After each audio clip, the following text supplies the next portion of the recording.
Sequencing by synthesis. SBS is a high-throughput DNA sequencing method used in next-generation sequencing platforms.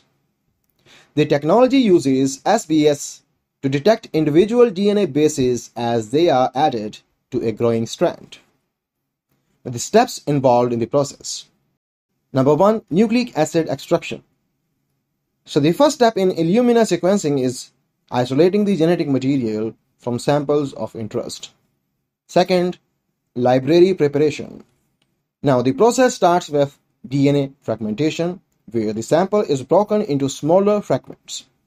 Then these fragments undergo end repair and A-tailing to prepare for the attachment of short specific DNA sequences called adapters to both ends of the fragments. These adapters contain sequences that help bind the DNA to the sequencing flow cell. Now, they also include barcode sequences that allow multiple samples to be sequenced simultaneously and distinguished later in the analysis. Third is cluster generation by bridge amplification. Now, the DNA fragments bind to complementary primers attached to the surface, that is the solid surface of the flow cell, and undergo bridge amplification. In bridge PCR, each DNA strand bends over to form a bridge on a chip. Then, forward and reverse primers on the chip help the DNA form these bridges. Each bridge is amplified, creating many clusters at each spot.